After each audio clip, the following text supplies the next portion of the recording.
pattern a bird season. Yeah, man, DJ a bird season, you know. Yeah. Our monster day. Bye. Our monster day.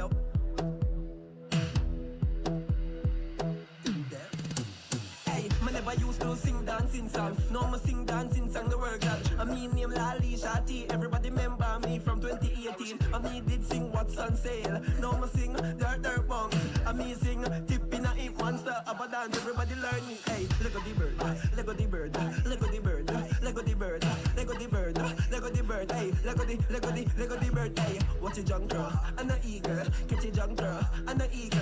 Catch a junker and a eagle. Catch it. Hey. Catch a dip, it's not a normal dip. Watch butter skin a dip, and him ice them a drip. Hey, catch a dip, it's not a normal dip. Watch butter skin a dip, and him ice them a drip. It's a fool dog. Fool dog. Back off a flying bird. And you can never stop a bird. No road up here. There's a fly.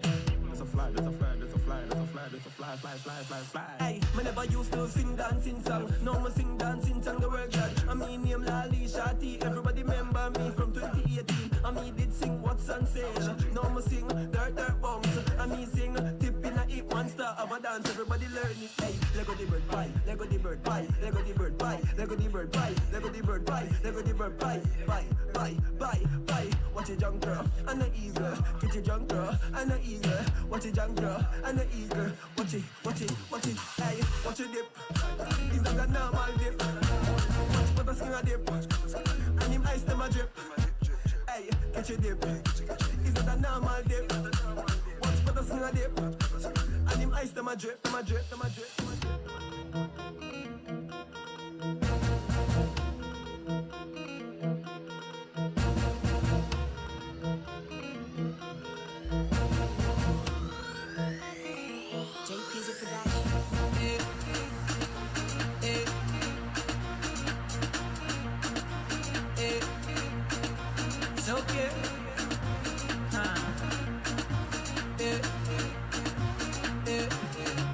Oh yeah, shake body. Oh yeah, move body. Make you ring alarm. Oh yeah, shake body. Them girls just they feel me now. Cause I get some money, then they feel me now. Back then they do me anyhow. I don't get some money, they wanna get down. They won't hold me for ransom. Cause I'm young and I'm rich and I'm handsome. They wanna know where I come from. I they run since from Lagos to London. All the blessings and love I they see just they make me they shout hallelujah. I say all the blessings and love I they see just they make me they shout hallelujah. They hold me for ransom cause I'm young and I'm rich and I'm handsome. They won't hold me for ransom cause I'm young and I'm rich and I'm handsome. Oh yeah, shake body. Oh yeah, move body. Make you ring alarm. Oh yeah, shake body. Décalema, sagacité, équilibré, farotema, décalé, cricata, pam, pam, somunto, calopere. All the blessings and love I they see just they make me they shout hallelujah. I say all the blessings and love I they see just they make me they shout hallelujah. They hold me for ransom cause I'm young and I'm rich and I'm handsome. They won't hold me for ransom cause I'm young and I'm rich and I'm handsome. Oh yeah, shake body. Oh yeah, move body. Make you ring alarm. Oh yeah, shake body. All right, we're now going to be heading over to the EcoSparks Challenge area where the schools are going to be making their presentation. Now, the EcoSpark Innovation Challenge highlights climate solutions from high schools across Jamaica. It is held in partnership with the Jamaica Urban Solutions for the Environment JUICE project, managed by the Environmental Foundation of Jamaica, the EFJ, and their Solutions Challenge. There are two categories this afternoon: nature-based solutions and grid resilience innovation. Both categories promote climate awareness, innovation, and entrepreneurship in schools. The judges are very busy, like them I write dissertation for another PhD. But me over here, I may give them whole heap of time because from 9 minutes ago, I ball out them name and everybody a wave me off like bad mind. But now me come over here, everybody busy, all right? Like them just get noticed, say them a judge. But me there. All right. The judges this afternoon are Nicole Adamson. Nicole, wave your hand like in a soca fit. All right, nice. You see how I don't forget to get the brown in them for wave them on? Just say soca. It work every time. Reniqua Walker McKnight. All right. And Carol Narcisse. All right, they are from the Environmental Foundation of Jamaica. We have Ronaldo Hay, who look like when them have 5K, when everybody else start, them say, and the first person crossing the line on the 9 minutes is. All right, from the SRC, the Scientific Research Council, Ronaldo Hay. We have representing JPS, Tony and Gray. Tony and Ramar Taylor. Ramar. Mr. Ramar Taylor, where are you? All right, he'll be here shortly. Still enjoying lunch. All right. Now, there are several schools that are in the competition, and we will be starting with the grid resilience category. The first school in this category is Old Harbor High. Old Harbor High, where are you? All right, give them a big round of applause. Now, Old Harbor High has focused on Grid Guard JA. I am going to allow the lead for the team to tell us a little bit about this project. All right, my name is Darnell Hamilton, and I am the chief engineer of Old Harbor High Robotics Energy and Robotics Club. And today we'll be presenting on our app, Grid Resilience. So, Grid Resilience is basically an app that allows you to report outages of power within your community. So, as you can see, this is a demo of the app itself. So you have a home screen which shows a map of Jamaica and highlights areas that are affected by power outages. As this little dot right here, that's actually a power station in Jamaica. And if you go over into the communication tabs, there's 3 main tabs in here. You have the mesh system, which allows you to communicate with your neighbors while you have Wi-Fi. So before a hurricane, like say Melissa, you know your neighbor roof isn't really that strong, and you don't want to shame them. So you just say, you know, you can come over throughout the hurricane and stay. But if you don't have any Wi-Fi or anything like that, you can use the SMS system to contact them without the use of it. And for our resources, let's say you have a generator and you're willing to share. You can add it into here, and your neighbors will be able to see, say, you have a generator, you have fresh water, you have enough food, and you are willing to share with them. Then we have our report section. Say you call your friend straight, and you realize they don't have any power, and they don't have the app, you're actually able to manually enter where the power outage is. Or, for your area now, you can click right here, and it will automatically report the outage within your community. Right here are 3 areas that was affected by a power outage. You have Kingston, you have Moby, and you also have Old Harbor. But Old Harbor power was restored. Like any other app, you have your account tab. So this is where your name is, your phone number, which is what your neighbors will be able to contact you on, and your location is automatically taken by the app. So as you move along, your reports will still be up to date. You're able to add your resources here, same as before, but this one is a little bit different. Let's say you didn't want every single one to know the resources you have 2-3 months before the hurricane. You can put the resources right here, and when the hurricane comes, you just click the button and it will share it. It will become public knowledge with everyone else. But also on the home screen, if you want to report an outage without having to go all the way there, you can just click and he'll report it automatically. So that is Grid Guard Jamaica. Thank you very much. So when you report... All right, the judge, Ms. Narcisse, your question? this app is connected to JPS's app. Yes, mister. When you report an outage, it will send a notice to the JPS app itself, which will alert them, miss. And do you foresee people being able to access this app free of cost, or is there a business side to this? The app can be public in a matter of a week. It can go public, matter of fact, tomorrow if I wanted it to.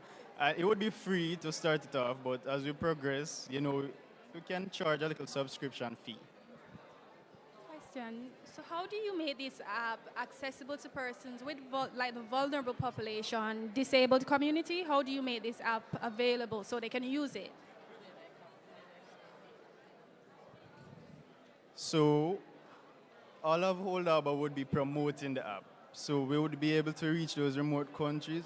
You also can share the app with a family member. So let's say you have a family member in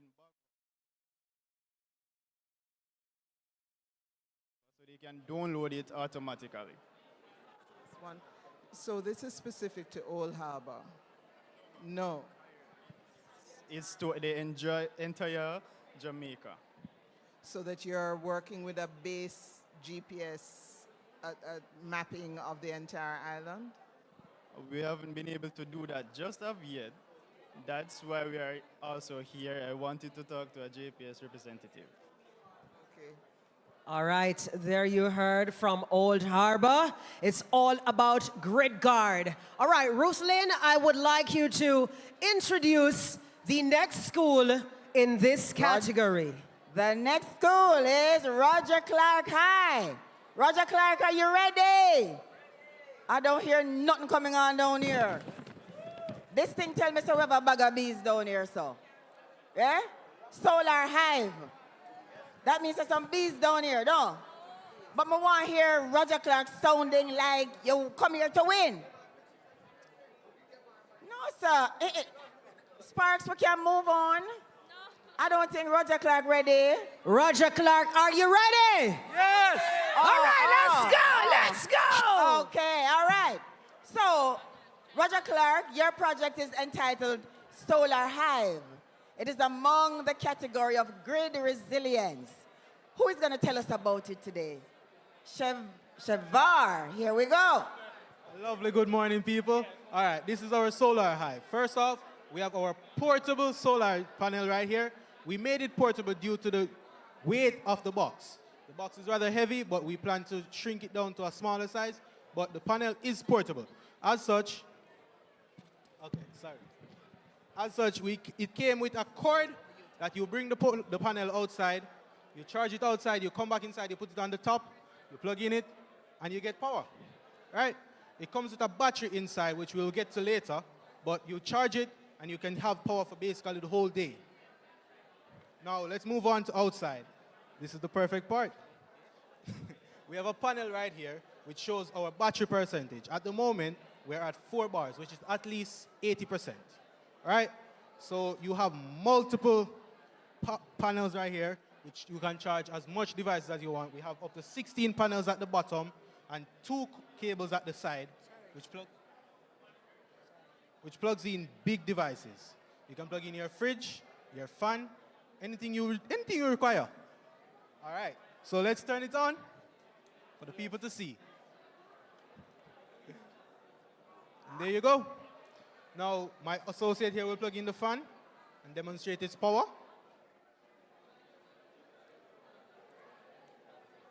All right. Oh, thank you. Yes, you can feel the fan. All right, we'll be moving on to the inside of the box. Other than that, we have a pulley right here, which is for portable movement. We have wheels at the bottom, which you can use to drag it around. Now, let's move on to the inside. And my associate here will explain the inside for you. Good morning, everyone. My name is Elijah Clark, and today I'll be explaining the setup of this design of the solar hive. So if you could come up closer, please. All right, so in here, we'll have the hybrid battery that controls the LED lights that I kind of forgot to turn on. All right, here we go. So as you can see, the LED lights are on. The hybrid battery is what controls everything for the LED itself. The bigger battery now, the car battery itself, is what runs everything from 120 to 5-volt flat. This is 16 USB ports if you plug in your device right here. Hold on. Oh, wrong port. And as you can see, it's currently running.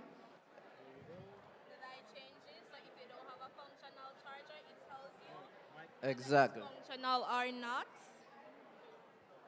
Okay, so as you can see, the light will change red if your charger is functional. If your charger has any fault, any damage, the light will not change. It will remain green.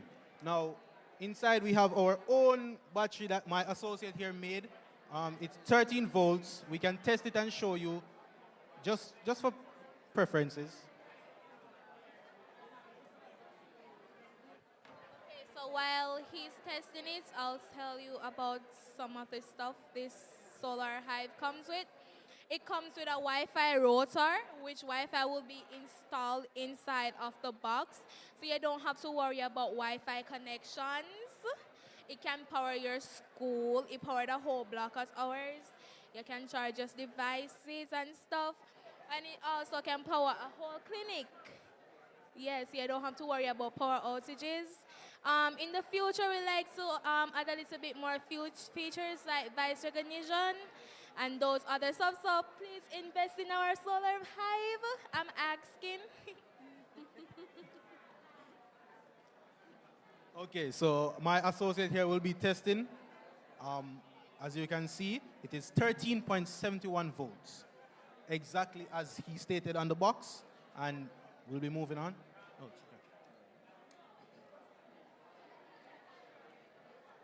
Oh, okay, so what makes our hive more reliable, more efficient than all the other ones that are on sale right now? Price efficiency. It's recycling. It uses recycled car batteries as its main support, main source of power. As such, you are basically doing better for the environment. It reduces Noise pollution. It is quiet. It don't make any sound, and it don't contribute to gaseous exchange. It has a cooler at the back, so you don't have to worry about it overheating. If it's running hot, the system shuts down by itself. You don't have to worry about any fire, anything. It also cools right here throughout the ports, so you know he has multiple cooling system. That is our solar hive. Any questions from the judges? So this is powered by just those two panels that we're looking at? At the moment, yes. We plan to expand and make it bigger and better. Yes. But this is just a demonstration of how it will look. Mm-hmm. What level of power is being generated from these just two small panels? All right, so the current electricity that's been generated from this is 25 watts. Yes. Enough to run this entire bill that I have here. Is enough to charge the battery. If I was to say in charge mode, it would be at least 2 hours, the least. Okay. And the battery... To charge your battery. Just to charge, and the battery lifespan could be 4 hours. Do keep in mind this is still being tested. So, yes. Okay. And how many hours of storage are you getting from the battery? Yeah, so if the battery is fully charged and it's now night, so we're not getting any solar energy any longer, so would it take me through the night? Okay, so due to our limited resources, yes, our battery is only able to run for an hour. Okay. 5 hours. 5 hours. Sorry. Okay. My corrections. Yes, our battery is able to run for 5 hours. Okay. It will not take you to the night, but it will help you to where you fall asleep. Of course, this is very good. Very good. And also, it does not only charges by the solar, it charges by using current as well, so you can plug it in also if you don't want to use the solar. And the solar is movable. You don't have to move the whole box. You can keep the box inside and put the solar outside and connect it by the wires, and it will charge.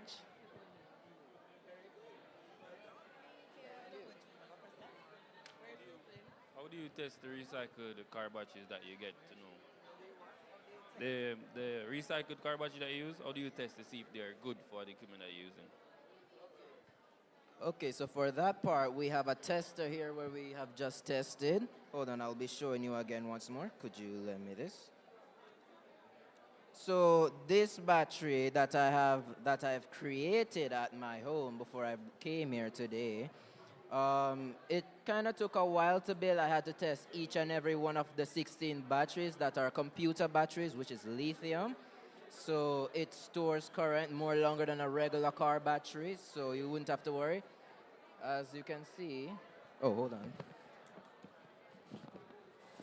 As you can see here, it's giving 13 volts flat without you have to be worrying about overcharge or anything burning. And I made sure this one is very good, especially when you're charging it. Sometimes it can swell and explode. Well, this one has a chip inside of it that instantly stops when it's completely done charge. Ladies and gentlemen, give it up for Roger Clark High. Sparks, what you say? The future All right, looks secure. that was the grid resilience category. Grid resilience, We yeah. had two high schools in that category, Old Harbor High School and Roger Clark High School. And we're going to allow the judges to tabulate. I know they have their scores that they need to put in. We're going to allow them like about 2 minutes right now to enter their score, because we have around about 5 or so schools next in the next category. Now, the other part of the EcoSpark Challenge is focused on nature-based solutions. And the first school in this category is St. Hilda's Diocesan High. St. Hilda's, where are you? All right, we're moving over to St. Hilda's. And their focus is called Eco-Drain. Eco-Drain. Judges, I'm gonna ask you to come on over to this side. We have more panels, more giveaways later on. And of course, Engage is busy on the ground with their scavenger hunts and their education tunnel and all of that. But we're here right now. And the first school up, as I mentioned earlier, is St. Hilda's Diocesan High. Their focus is on Eco-Drain. Who is the representative? You are. All right. What if every time it rained, your home, okay? What if every time it rained, your home or school did not get flooded? Instead, the water was filtered, absorbed, and you're protected from flooding. Well, we present to you the Eco-Drain. At the St. Hilda's Diocesan High School, every time it rains, our school corridors are severely flooded. This issue has affected both students and teachers alike and has caused great discomfort and unease. This issue mainly occurs in front of our female teachers' restroom as well as our grade 10 corridor. This is due to improper drainage system and infiltration. And with that, we decided to use our STEM knowledge and create the Eco-Drain. Eco-Drain works as a solution to the issue at hand because it combines a green roof with pavement and sand. When it rains, water is absorbed by some of the grass. And then the water that is not absorbed by the grass is filtered through a layer of grit, gravel, and charcoal. The grit, gravel, and charcoal will filter out chlorine, volatile organic compounds, and chlorine and bad odors out of the water. The water will then go through a mesh layer that will stop the grit, gravel, and charcoal from following the water into this draining duct. The draining duct will then lead to a tank. This tank will then store the water for later usage. While the roof is the main focus of EcoDrain, the floor also plays a crucial role in keeping our corridors unflooded. The floor is made up of sand and a pavement. The sand has low water retention capabilities, therefore making water easily drained out of the sand. The roof and the floor of EcoDrain will work together to ensure that the corridor stays unflooded.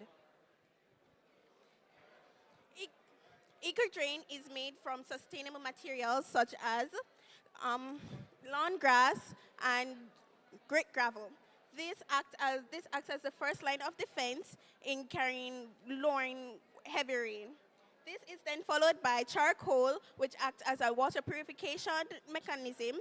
Then under this is gravel, which is chosen for its low water retentivity, and also because of its large particles. This structure is then held by zinc and wired mesh, which acts as the roofing of the system. The water is then flows down through a drain, which is made from PBC pipes and into a nearby storage tank. This is then, if there's any excess runoff, the water is then collected by the ground layer, which is made up of pavement and sand, which acts as a permeable pavement which absorbs any water. Let us be honest. We don't want our students to be going to their classes with their shoes flooded with water. This project shows that sustainability and feasibility are both promising, not just for our schools in Jamaica, but also for our communities. Harvesting rainfall can significantly reduce schools' reliance on municipal water supply. It also provides educational opportunities for students on water conservation and management. As this project, when implemented, it will help schools in saving money and reduce infrastructure strain, as the materials that are used in construction are able to last for a long period and require low maintenance, and therefore resulting in the longevity of this product. Now, what makes our product so unique and different is that it incorporates an internal filtration system. So the water can be recycled and reused for purposes such as flushing the toilet, washing your hands, cleaning. And this is especially important because our school is a boarding facility, so it will definitely reduce the cost of buying water. But it doesn't just stop there. Our design also helps reduce carbon dioxide from going into the atmosphere, so it also contributes to a healthier environment. And on top of that, it includes green ornamental plants, transforming a basic old drainage system into something functional and visually appealing. So instead of just removing water, our EcoDrain manages the solution sustainably while enhancing the environment around it. And with that, we give you the EcoDrain. Judges, do you have any questions? So just looking at the video of the actual real school with the flooding, is the proposal that the roof would cover an entire walkway? What are we looking at in terms of scale? Okay, so in terms of scale, that entire corridor there, it will have all the pavers with the sand, so the water, it soaks through, so the issue of flooding is completely gone. And then you will have the roof, the green roof there, that will also have the charcoal layer and the gravel underneath it that helps the water to be purified so it can be recycled and it goes to a nearby storage tank. Yes, miss. Two independent things. Okay. This is doing its thing, yes, and miss. That is doing its thing. Yes, miss. Got you. Thank you. Okay. Any more questions from the judges? All right. You have a question? Okay. Why did you choose grass as the plant to put on top? Can we use any other plant? Why grass? Well, we chose grass because it reduces carbon dioxide from the atmosphere, and we want to play our part in reducing the emissions of carbon dioxide. It's low maintenance, so it's easy to manage. Yes, it's easy to manage. No, I was just going to say this is specifically long grass, so it's very low maintenance. All right, do we have any more questions, judges? All right, that is St. Hilda's Diocesan High. Their project is called Eco Drain. We're moving on to the next school. Ruth Lynn? Thank you. Sparks, going over to St. Mary Technical High School. St. Mary Technical High School. Ladies, are you ready? I see here the title of their project is Solar Powered Hydroponics and Aquaponics Greenhouse System. Who's the spokesperson today? All right, here we go. My name is Abigail Dixon. And my name is Ajeda Duffus. And we represent St. Mary Technical High School. The project we are presenting today is called Rain to Roots, transforming runoff water into A sustainable resource. Our school is built on a hillside, so whenever heavy rain falls, a large amount of water runs down into the school compound, causing a waterlog. We had dug a trench to channel this water into our rainwater harvesting pond that we had built on our school through a grant. But this was not effectively channeling the water off the school compound, and most of it was still being lost. And we asked ourselves, how can we change this runoff water flooding issue into a sustainable resource? So we decided to capture, control, and reuse runoff water through an integrated system. It's a smart aquaponics system. If you follow us over here, you will see how it actually operates. So the runoff water comes down and it goes through our filtering process. If we win this grant, we would like to integrate a reverse osmosis system that filters the water so it is clean for our fish in the pond and our animals on the farm. So this, inside our pond, we have tilapia fish. We rear fishes that their feces is rich in nutrients. So this nutrient-rich water is sent to two filtration systems, mechanical filtration and biofiltration. After it goes through this, it goes straight to our greenhouse where our plants captures this nutrient and send it back to our pond. This is a closed loop system, so no water is waste. Currently at our school, in our greenhouse, we are growing crops in A-frame system. We would like to incorporate vertical hydroponic system to minimize space and maximize production. Also, we have LED lights that will expand daytime at night so our crops grow faster than usual. Our system is also powered by a 11 kilowatt hybrid solar voltaic system, promoting energy efficient and smart climate agriculture. Impacts of our project. It reduces waterlogging on our school compound.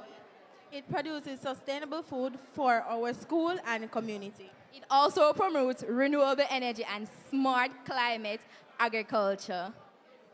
In simpler terms, we are transforming a problem into an opportunity. We are not just wasting rainwater, we are capturing it, cleaning it, and turning it to food. To add to our project, we would like to design an app that will give us live feed notifications of everything that happens within our greenhouse. At St. Mary Technical, we believe innovation begins where we see solution, where others see problem. Rain to Root is not just a solution, it is a model for climate resilience and also smart schools. We thank you. You can come and look at the fishes if you like.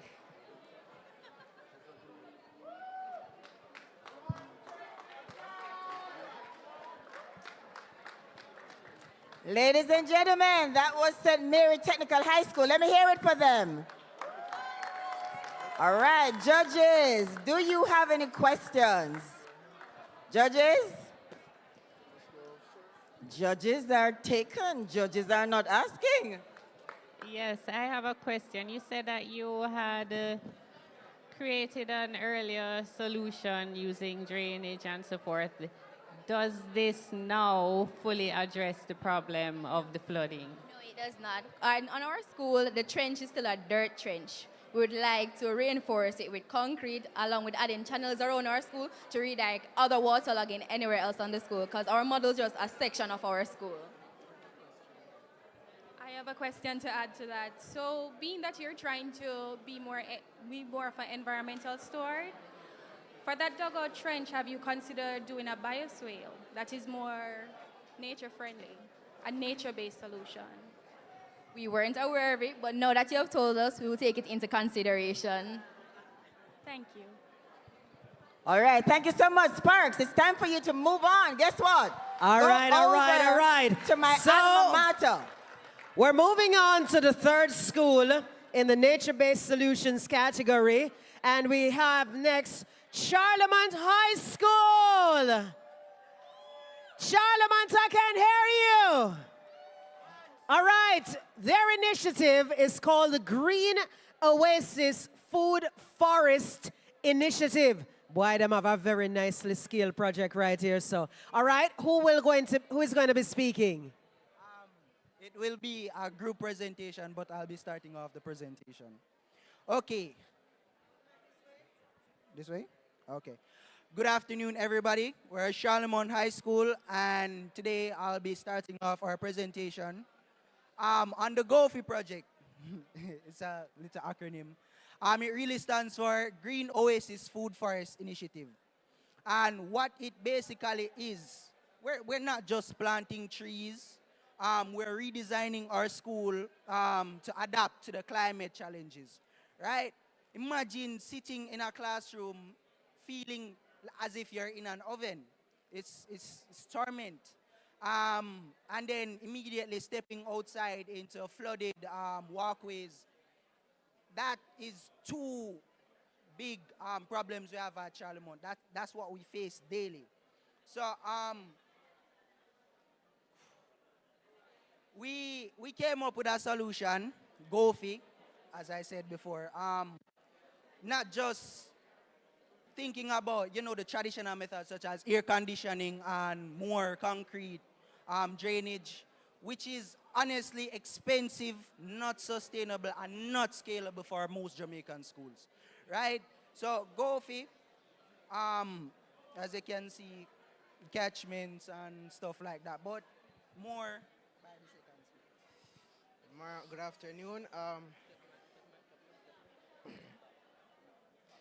Our solution was based on three simple and powerful systems that work together. Stop.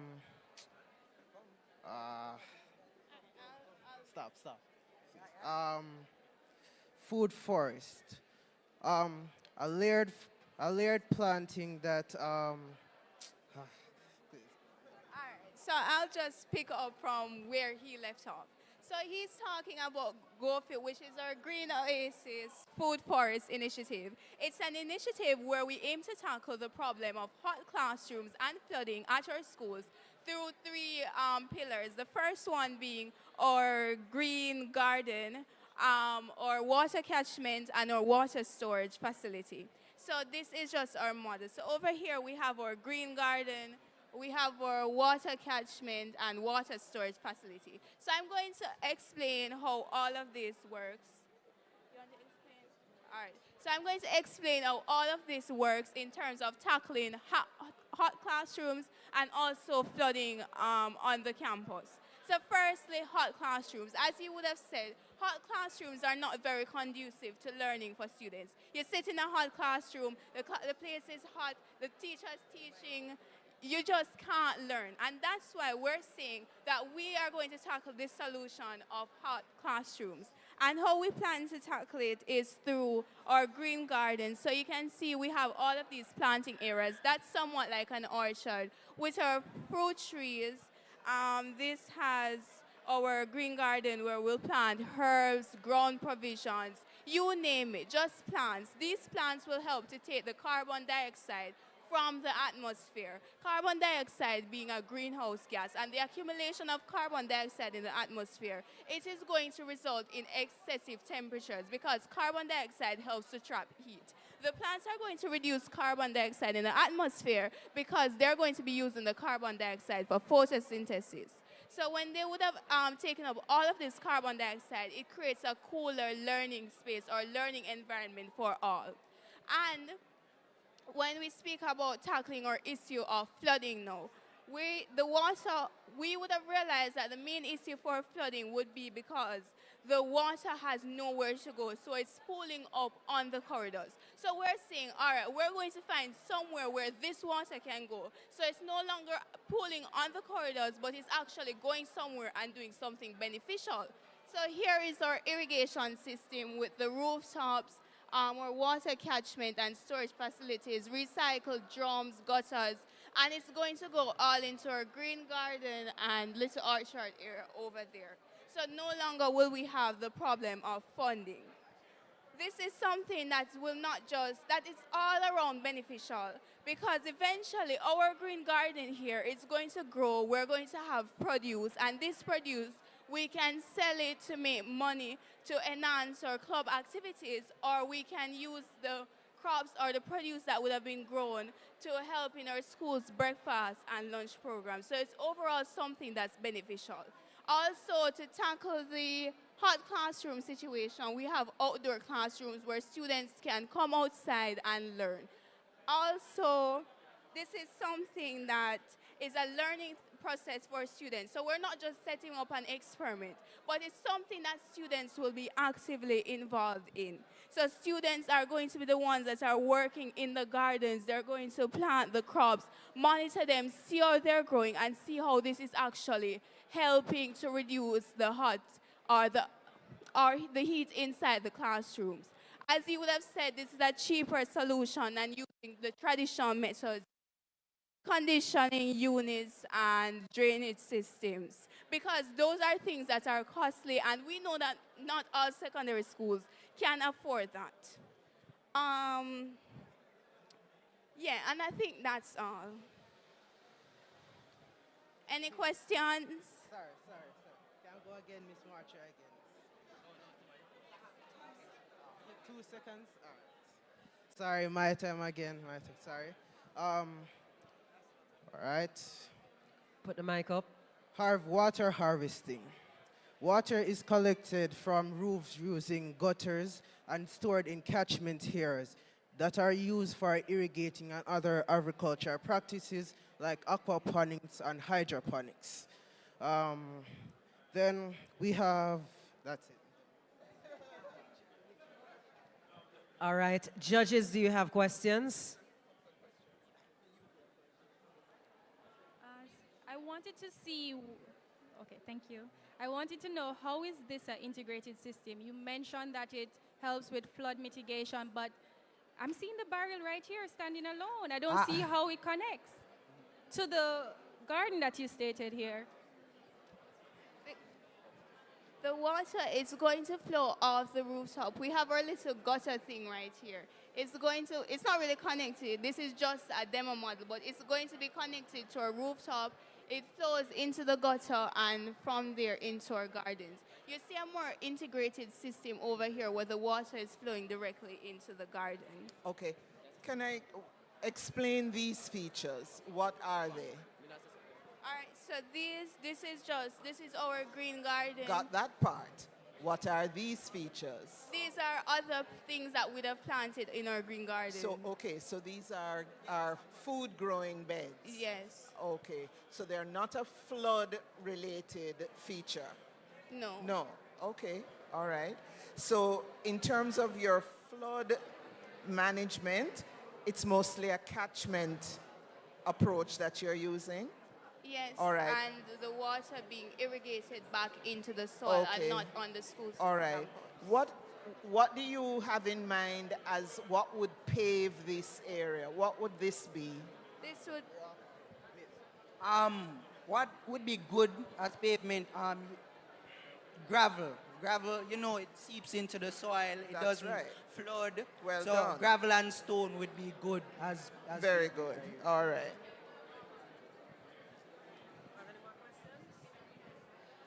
Just a question on the cooling effect. So I really liked your explanation about how planting of the trees will reduce the carbon dioxide in the atmosphere. So that gives a general contribution to the whole issue of cooling. But as you mentioned, the classrooms and the learning environment. So is there a more direct impact on cooling, maybe from your fruit trees or other things? Or is it that you are creating learning spaces within this little forest? All right, so the question then is, how would this serve to cool your other classroom? All right, so what we're saying is that we're creating a space where more trees are planted. Understood. When we create a cooler environment, Yes. it results in a cooler classroom. It's kind of a equal. The first situation is equal to the second situation. We Okay. have a cooler environment. If the environment is cool, it also means that the classrooms are going to be cool. All right. Very good answer. Just so you know, it depends on how close the classroom is to your cooling space. Yeah, right? that's what we're saying. Right Yes. here, we're showing you that the classrooms are here Are and just this is there. their cooling Okay. space. So they're actually in very close They're proximity. close. All right. Well done. Thank you. All right. Any more questions, judges? That will be it. All right. That was Charlemont High School with the Green Oasis Food Forest Initiative. Ruth Lynn, we're moving on over to which school now? I am in front of the Queen's School. Let me hear it for the Queen's School. You hear all them queenly and royal. All right, the Queen's School, they have a project entitled Bottle and Bloom Eco-Zone Center. Sounds exciting, sounds very stylish, sounds queenly. Who's gonna tell us about it? All of you, let's hear it, go ahead. Okay, my name is Shalisa Campbell and I'm the president for the Queen School Environmental Club, and these are my teammates, Shania Allen, Talia Seymour, and Timoya Green. So the Queen School is located in an area that experiences frequent rainfall and and a lot of heat from the sun, right? So we realized that this is a problem for students where they aren't able to, they don't have a shelter after school to stay, and especially when there's like frequent rainfalls or the sun, they don't have a proper shelter to stay. So we decided to come up with our Bottles and Bloom Eco-Zone, and the growing need to promote recycling and to promote environmental awareness. We realized that this is a great idea to suggest to our school admin to actually put it in place for students. Okay, so I'll be explaining the nature-based solution of our model. So we incorporated two, the green roof and the rain garden. Now the green roof is there for the heavy rainfall. When the rain comes, it will help cool down the area inside, right? The excess water will run off the shillings. That's why we built this. It will also help with the wind direction. That's why it's built downwards. Now, the excess water will run down into our rain garden, which surrounds our vicinity, right? We also used mesh for ventilation so that the plants inside, they don't grow any mold, and it can also have air. My name is Tahilia Seymour, and I will be explaining the materials we use to not only create the actual model, but the virtual model, and if we are granted permission to actually create it, what we would use to make it. So for the prototype, we use poster board, mesh, stones, fudge sticks, and paint. For the digital model, we use the application Roblox, specifically Bloxburg, to create the digital prototype, and that was done by Timoya. And if we are granted permission to actually create the Bottles and Bloom Eco-Zone, the materials we'll be using will be cement, wooden pallets, plastic, mesh, and what else do I use? That's it. Okay, so my name is Timoya Green, and I'm the Vice President of the Environmental Club.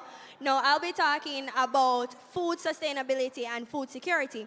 Now, you have heard about how the prototype is worked. So now I'll be talking about the food part.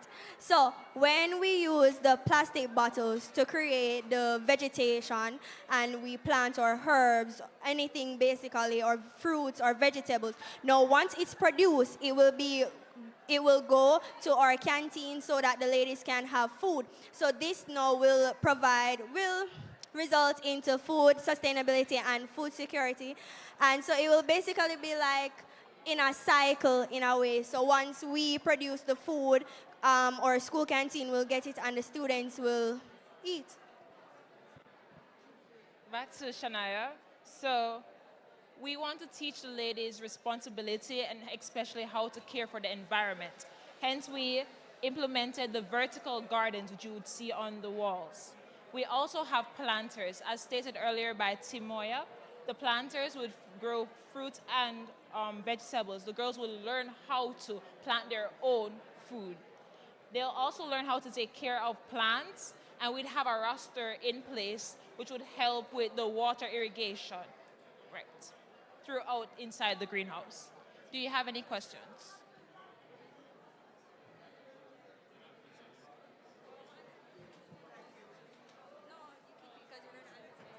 Queen. Thank you, Queen's High. Restate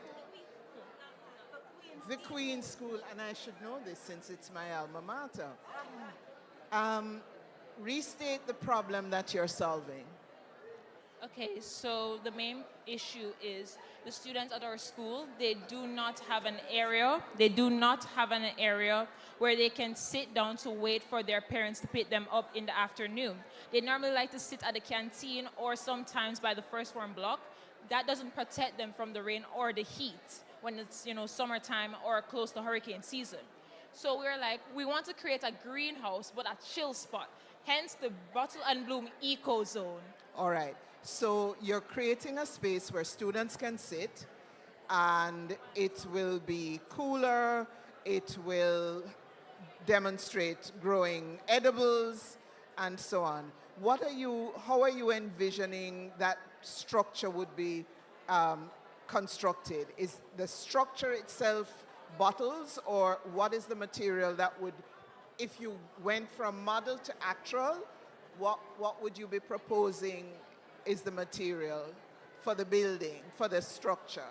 Okay, are you familiar with the home garden greenhouses? I'm taking inspiration from that to build our actual model. Okay. So it'd be plywood for like how we have here, wooden planks to build the structure itself. Yes. And with the roof, we'd use a combination of zinc and cement to make the actual thing. As for the vertical bottle gardens, those would actually be bottles. Right. So your roof is zinc and cement? Yes. In your imagination? Yes. All right. Okay. So the cement would be like the base, Yes. as I would say, and the zinc, it would be like the shilling so that the water can run off. All right, understood. Very quickly, tell me a bit more about the rain garden. How do you understand what is a rain garden? My understanding of a rain garden is that it helps with collecting the rain, and the part that was usually to make the boxes of the rain garden would be of a material that helps run off the draining so that it doesn't back up and flood. Right? Okay. You're welcome.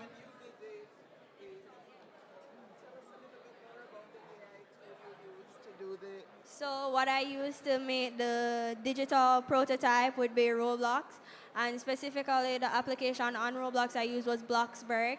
And so there are various tools that are on Bloxburg that you can use to formulate or create the the zone. So we had a sketch, so it's like it was a blueprint at first, and so I took that sketch and I created the digital model with it. Just one question about the long-term maintenance of it. You mentioned that you have a plan to put a roster in place for about 3 months. What's the plan for beyond that? What's the plan for after the 3-month roster has expired? Okay, so it would be student maintained. Currently at the Queen School, we have a Hold up the mic. Sorry. Hello. Hi. Currently at the Queen School, we have a system called the bottle system. It's to help collect plastic bottles around the campus. So we have bins at designated areas in the school. And every month, rather, every week, we have at least one. Every 2 weeks, we have a team go in, check the different areas, empty the bags with the bottles, and put them by the bin for pickup from the organization. Yes. Same.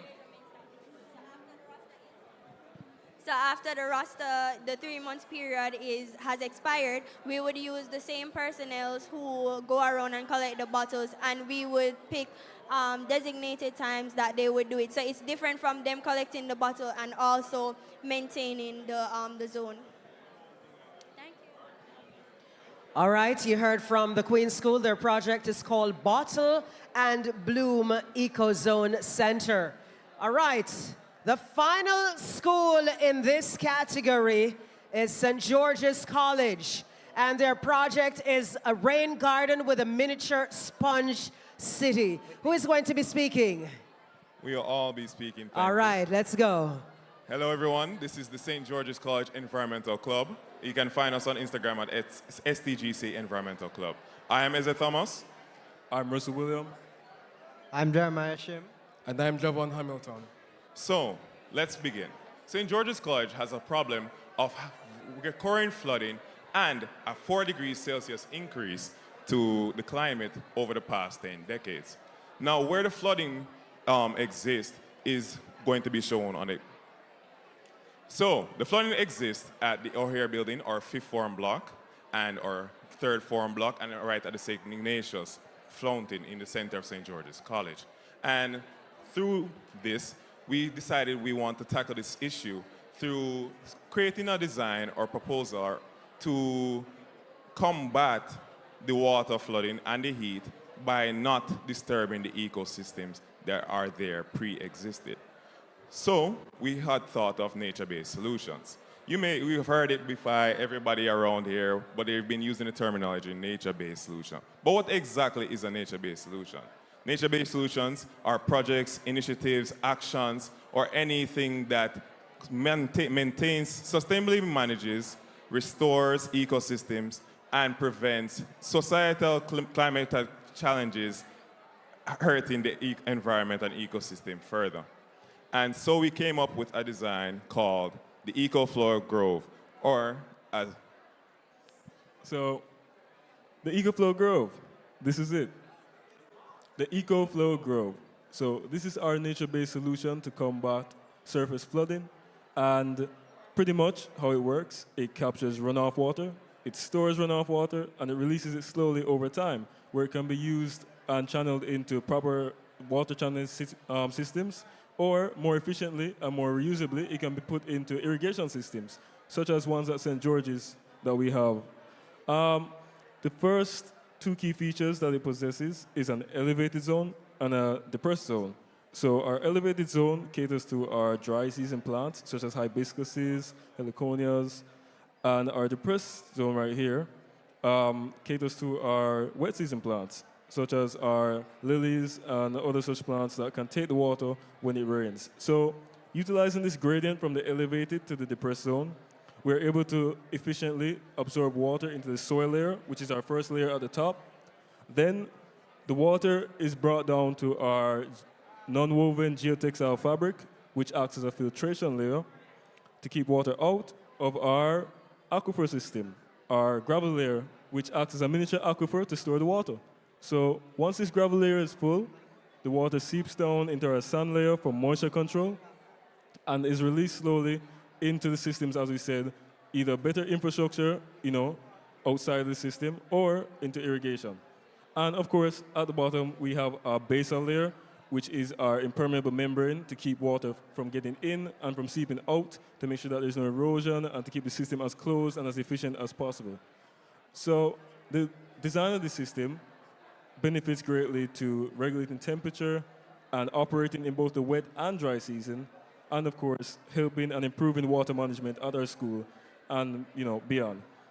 So I went through the layers briefly a while ago, but I just want to come back to the main purposes of the layers. So again, runoff water comes from our existing infrastructure or heavy rains. It is infiltrated into the soil, it is absorbed and stored by our aquifer layer, and then it is re-released through our pipes and out the system where it can be used otherwise. I'll be moving on next. As Russell just went through, how the EcoGrove will work is during our O'Hare building, when it gets heavy rains, the gutter will carry downwards towards the grove, and where the elevated part, water will go through the runoff into the depressed zone, and where both areas will experience water going through the soil into the filter, where larger substances and materials are left back. Water will make it through the filter into gravel layer, where it will be stored, and then further flow down to the fine sand, where there will be like opening where, such as like in the model right here, there's like an opening here where the water can kind of flow outwards, while the plants themselves can use the water and transpire over time, slowly releasing the water and prevent flooding from remaining and staying over time, and making making the water management more efficient overall. But you guys may be wondering, while this may be a good plan, many others want to know like the type of cost and like the management required to actually fulfill this proposal. And here we move on to Javon to tell us about that. Well, it's vulnerable to natural disasters. As you know, we're situated in the Caribbean, which are more prone to natural disasters. So this is a limitation for our model because it would completely uproot the system that we have. Next, children are very handsy and they might be able to destroy our EcoFlow Grove that we have going on here. So that's also a possible limitation that we have. Next. Here's the logistics. So these are the values for about per meter squared, right? So these are like the basal values that we have, but obviously these prices will go up as we expand the area more. So as you can see on the slide, go back. So we have the prices for excavation and site preparation, prices for the base materials like the clay liner we have at the bottom, the impermeable surface. We also have soil and compost mixture, the geotextile fabric that we're using, vegetation, irrigation components, aesthetic and structural additions, labor and installation, and obviously the contingency price in case there's anything more that we need to add, etc. So that would be the logistics for our project. All right, to summarize everything as a whole, we have made a seasonally rotating rain garden integrated within a miniature sponge city. And that is a lot of scientific jargon, right? However, basically it is just a rain garden with two sides, one with a summer season plant and one with the rainy season plants. The soil is composed of a sponge city, as the Asians have coined it, and that is just a layer system that provides anti-flooding and growth for plants. In this soil system, we have this normal compost and loam, non-woven geotextile fabric, which is a filtration of large particles because we don't want saturation, because if saturation exists right here, rainwater goes back up, and that is something we do not want. After which, we have our gravel layer. Our gravel layer acts as mini aquifers, and mini aquifers by combining coarse gravel and fine gravel, creating water pockets, which the summer season plants during the summer with their long roots, and they are native to Jamaica as well, are able to gain water through capillary action, and this will cool the environment during the summer season through evapotranspiration. After which, we have the fine sand layer, which is porous and allows for a slow release of water out of the system. And the final layer will be the impermeable layer. The impermeable layer, it will be normally bentonite clay or bedrock. And in this case, we use plastic, styrofoam, to ensure that we can replicate the water to an extent, the impermeability to an extent. We talked about the community impact. The community impact is that it provides aesthetic, is anti-flooding, reduces mosquito growth, because at St. George's College, the water will settle for days on end. And to further extend on this, we talked about some problems that may occur, such as high human traffic, excavation time, money, cost, of course. And to finalize everything, it is something that is actually able to be integrated and is able to benefit many communities around our nation and maybe the world. And to finally recontextualize everything, we had made, our brilliant designer here, made a design on Roblox, which is accessible to everyone. You can see this is a one-to-one depiction of our school area. So here you can see entering the school. This is the fourth form building that's prone to flooding. As you can see, it becomes waterlogged and pluvial flooding occurs. So this is flooding. As you can see, it's very bad. As my teammate said, it might breed mosquitoes. Very terrible for the school community. But after we have implemented our EcoFlow Grove now, which mitigates these effects, you can see that not only does the flooding is reduced drastically, but it also adds aesthetic improvement, and it also teaches children about the importance of natural processes in our environment. That is our presentation on the EcoFlow Grove. Thank you. All right, you heard from St. George's College. They are the final school in this category. And judges, do you have any questions? Thank you. My question is, what would be the conveyance to the rain garden? Since it's sloped, what would be the conveyance? What would let the water go into the rain garden? I don't see that depicted. Slide, back to the slide.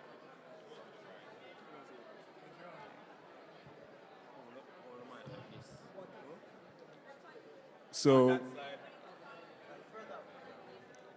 okay, so as mentioned before, this is a seasonal rain garden, so our main source of conveyance is rain, especially during storm seasons.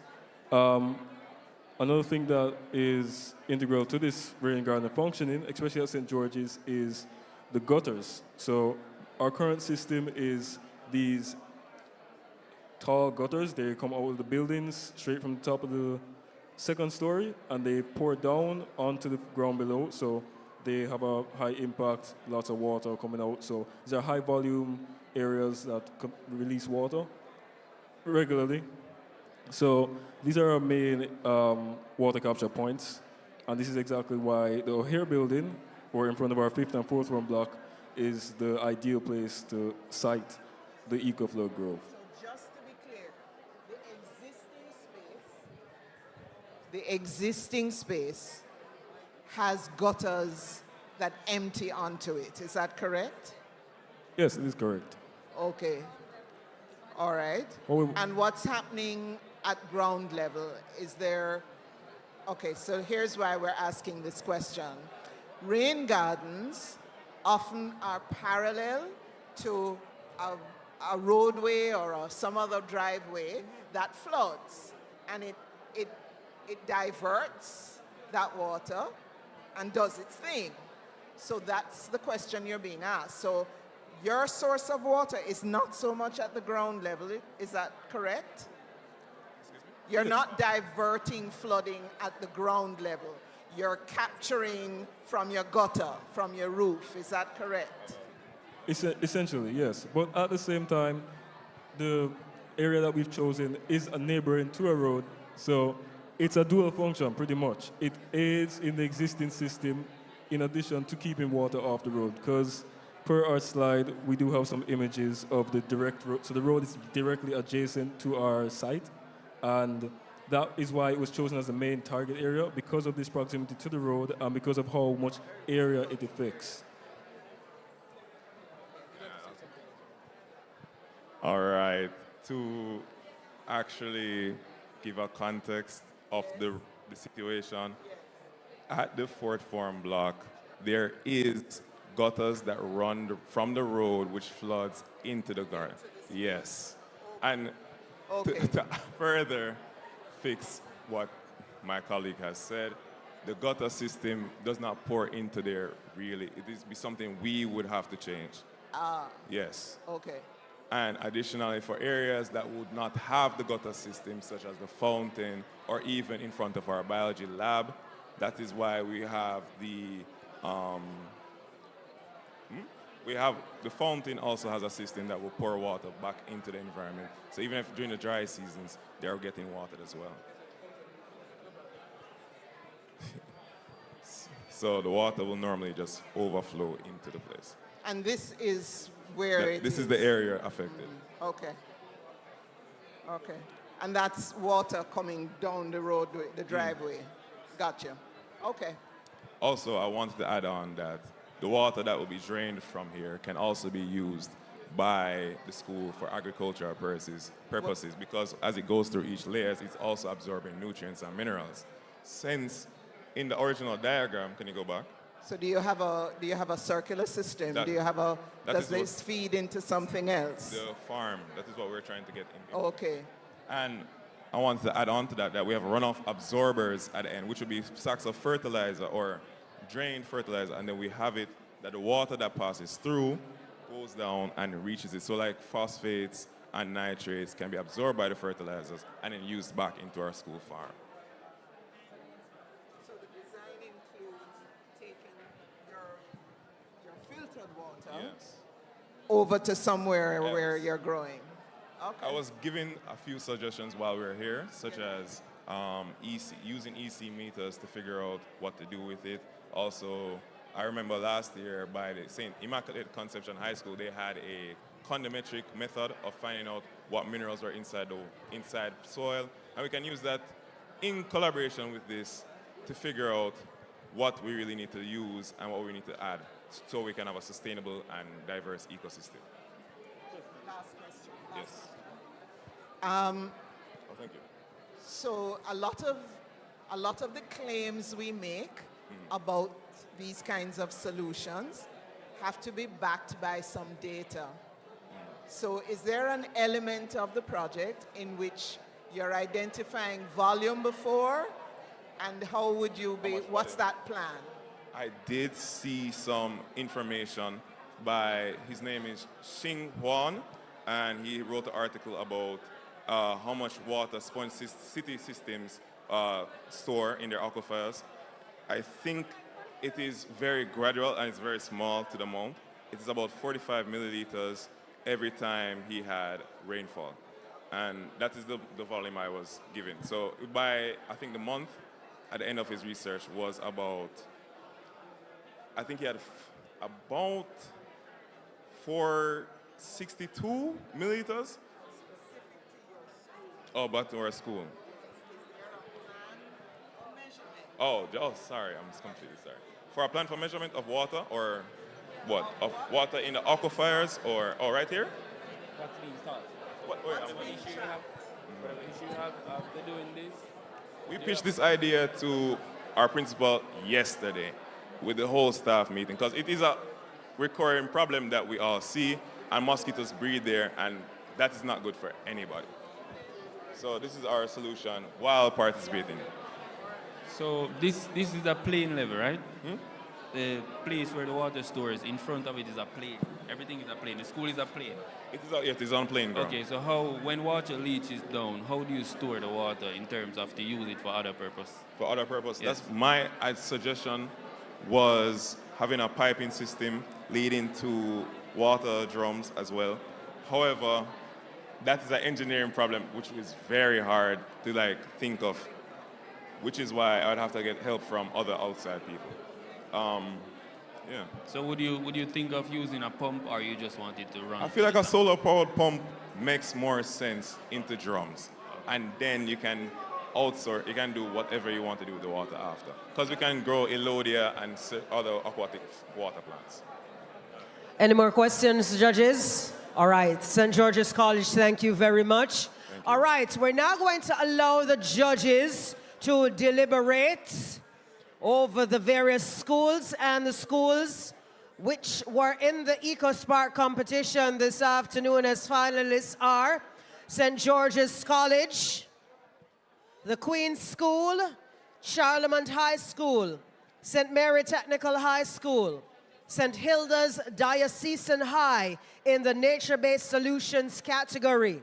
The other two schools were Roger Clark High School and Old Harbor High in the Grid Resilience category. We're now going to be heading to the main stage.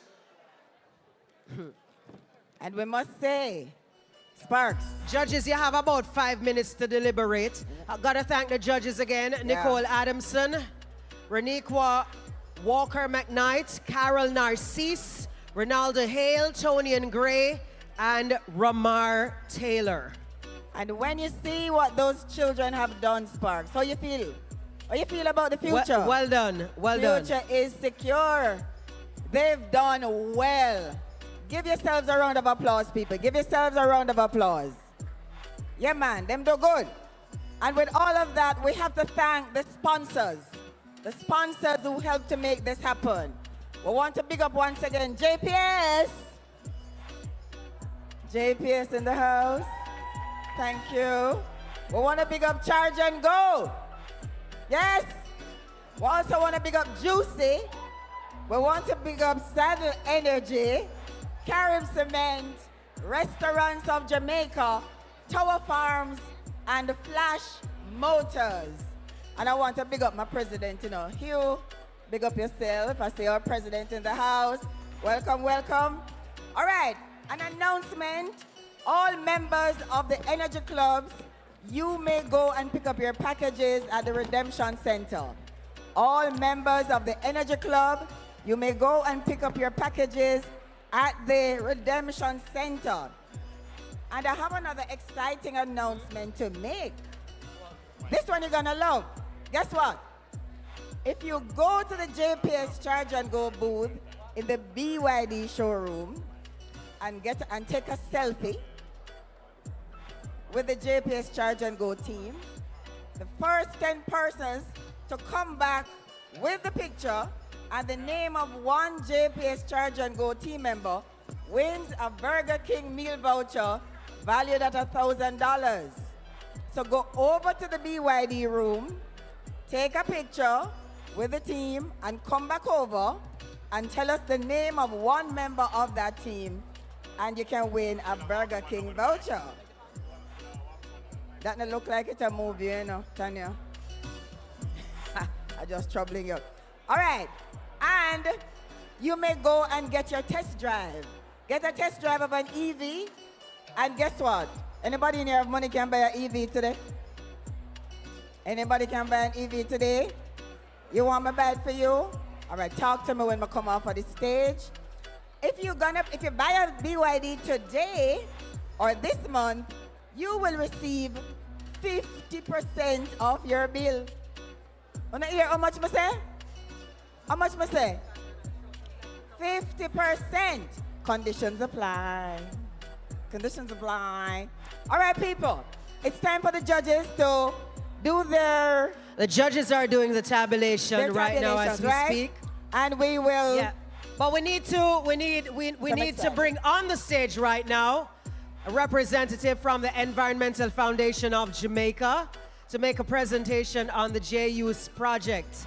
So, coming up, being very eco-friendly, she's using her cell device. All right, introduce yourselves to the crowd. Hi, afternoon, everyone. My name is Rashini Clark Randall. That's good. Okay, afternoon, everyone. My name is Rashini Clark Randall. I am the nature-based climate solutions specialist for the Jamaica Urban Solutions for the Environment project. which we've been referring to as the JU's project.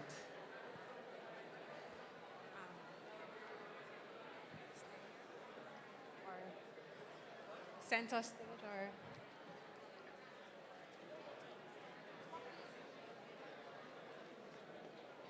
All right, so this afternoon I'll be making a presentation on nature-based climate solutions made simple. So, designing the future, nature as our ultimate technology. So with all the fancy, complicated sounding terminology, nature-based climate solutions, what are they? I'm going to use a 3-pillar model to summarize the definition. So nature-based climate solutions are deliberate designs that use natural systems to solve human problems.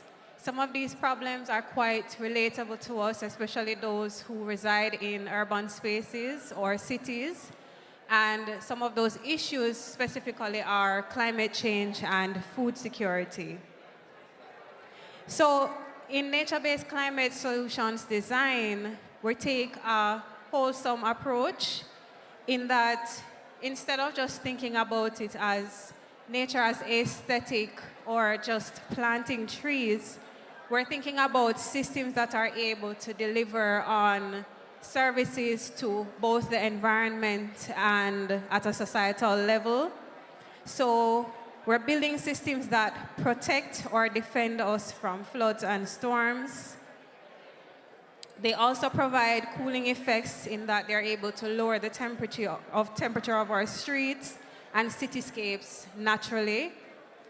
They're able to feed and provide fresh food where people live. So instead of models where we're trucking food across far distances, we want to have farming, for example, within our cities.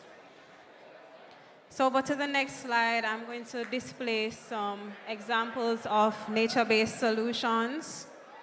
So we start with the biodiversity corridor, which is basically a pathway for nature to traverse our city. For example, we can have wildlife that utilizes our cityscape without it interacting with high traffic environments where there are vehicles, pedestrians, etc. We also have rain gardens and bioswales.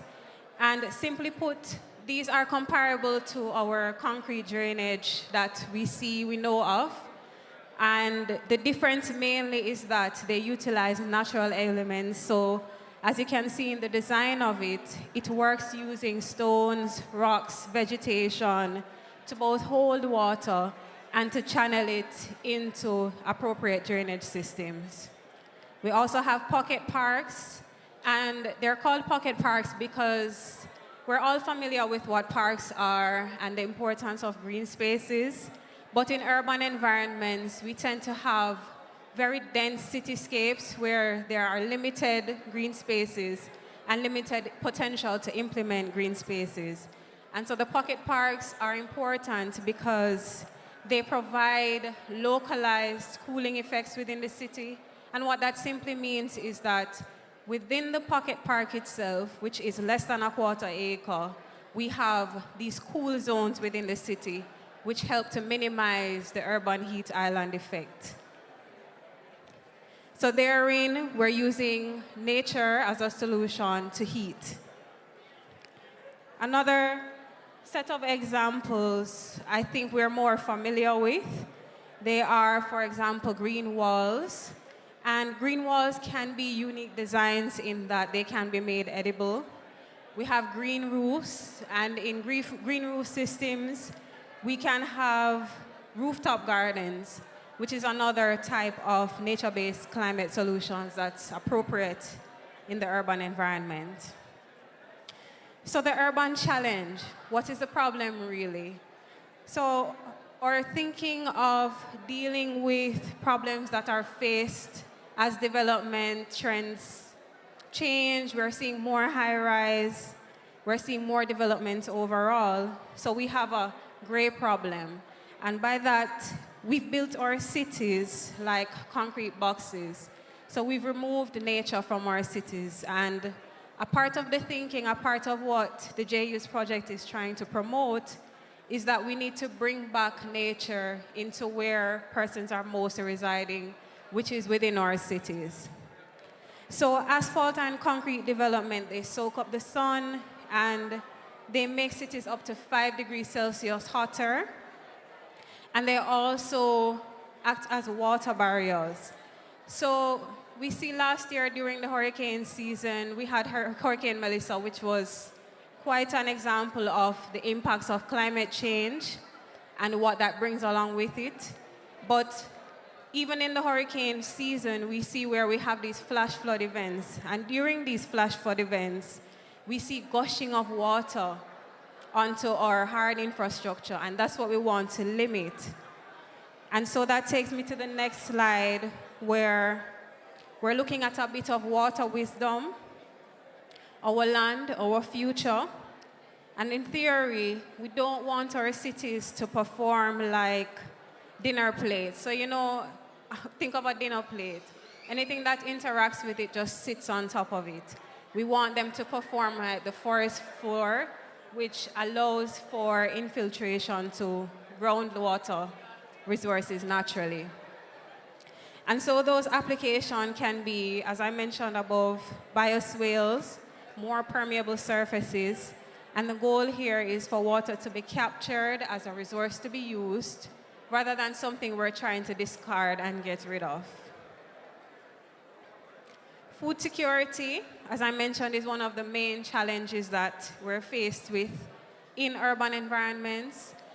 And as city dwellers, we're dependent on rural spaces and the economic activity that occurs within rural spaces, for example, farming, in order to feed us. So after Hurricane Melissa, we saw where there was a scarcity of a lot of products, and we're still facing some of those shortages now. And so we want to create within our cities situations where we have community food forests, vertical green walls with edible plants, and we want to create pollinator havens. So we want to support the bees and their activity. They're essential for us to basically have food and therefore to survive on the planet. Climate resilience is another benefit that we can leverage from the implementation of nature-based climate solutions. So in that we can think natural systems, things that already exist, such as our mangrove forests. And within our cities, we can create environments that mimic nature, in that we can create urban tree canopies. And what these are large-scale tree planting initiatives that are meant to then create cooling corridors. So a lot of us experience when we're traversing the city, we're hot, we're drained, and we find that for many city dwellers, that is one of the main issues that we're being faced with. Every year it gets hotter and hotter, and during the hurricane season, we have more and more flood events. So it's like two sides of the same coin. We're going from one extreme to another, and it's those conditions that we want to regulate by using nature-based climate solutions. So if we were to think of nature as assets, then we can think of the challenges that we're facing and then try to map the challenge that we're facing to appropriate nature-based climate solutions. For example, it's very relatable. We're here at the JPS Expo. We have very high electricity bills for cooling. And so we can think to draw down some of those expenses by using green roofs and strategic shading, Where we have street flooding during heavy rain, we can include bioswales and rain gardens. Some of the students have captured their appropriate function in their models.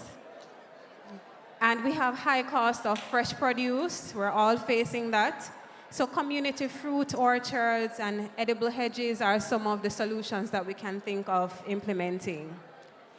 What is your role then in the green evolution? First of all, we need to shift the way we think about nature to not being aesthetic or a luxury, to actually being able to provide services that are critical to our survival. And as such, first of all, we need to change our perspective to see nature as a partner and not something we have to deal with, quote unquote. So we can solve the problems that impact us most. Heat, flooding, and high food costs are some of the main ones, using nature as a partner, and also context matters. So a solution in downtown Kingston is not necessarily the same solution that you take up and implement on the hillside in St. Andrew. So we first have to understand what challenges we're facing as a society, and then look at how nature can help us to solve some of these problems. And so the takeaway, nature is no longer a luxury decoration. It is a functional partner for survival. And with that, my presentation ends. Thank you for your attention. All right, thank you very much. So, before we head into our second panel, I feel like there's some giveaways right now. Who can tell me 3 of the schools that were part of the EcoSpark Challenge? Who can name 3 schools that were a part of the EcoSpark Innovation Challenge? Quickly. Whoa. Walk with confidence. Bust the dance. Give me the dance. Bust the dance. Give me a dance, man. Anything. Anything. Anything. Why you mean you can't dance? You're too young for can't dance. You giant them though stiff. All right, tell Sparky 3 of the schools. St. Hilda's Diocesan High School. Oh, that sounds like your school, so. All right, tell me 2 more. Charlie Mount High School. And? St. Mary's High. St. Mary Technical. All right.